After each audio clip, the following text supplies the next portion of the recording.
हाथी साथी को नहीं अंतरराज्य संयोजक बैठक जलेश्वर ब्लॉक श्यामनगर पंचायतर थिबा धानखेरा वन विभाग ऑफिस परिसर में शनिवार सकाळ 10 घटिका समय सेव एलिफेंट फाउंडेशन ट्रस्ट पक्षर ओडिशा सीमावर्ती पश्चिमबंग राज्यर किछि हाथी साथी और बालेश्वर मयूरभंज जिलार किछि हाथी साथी उपस्थित रे हाथी सुरक्षा सह जनसाधारण जीवन सुरक्षा संपर्कित एक बैठक हो जाइछे।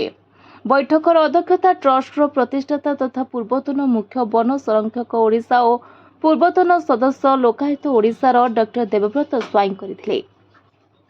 मुख्य अतिथि भावे बालेश्वर डीएफओ इंदलकर प्रतीक प्रकाश वरिष्ठ अतिथि ट्रस्टर अध्यक्ष डॉक्टर रजनीकांत जेना सम्मानित अतिथि भितर बारिपदा एमपीसी ऑटोनोमस कॉलेज पूर्वतन प्रिंसिपल तथा ट्रस्टर मयूरभंज संयोजक हरिहर दास रासगोविंदपुर वन कार्यालय रेंजर घनश्याम सिंह अवैतनिक वन्यप्राणी तत्वावधारक और ट्रस्ट बालेश्वर संयोजक श्रीजुक्त अश्विनी दास मंचर उपस्थित रही हाथी आम जातीय संपत्ति हाथीर गतिपथ और चलप्रचल भितर किपरि सुरक्षा रहिबा सह लोकंक जीवन सुरक्षा रहिबो से नहीं आसिथिबा समस्त पंचायतर जनप्रतिनिधि और हाथी साथी को बुझाइथिले।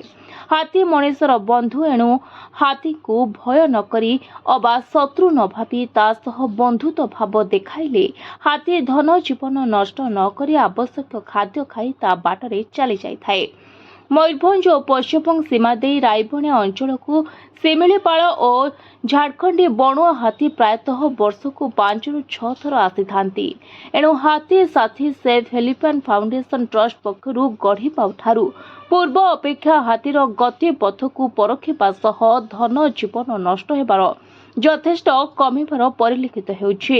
एणु एही हाथी साथी कार्यर अधिक दायित्वबोधता देखाई हाथी सुरक्षा करने उद्देश्य ट्रस्ट पक्षर समस्त हाथी साथी को हाथी साथी परिचय पत्र प्रदान करा जायतिला।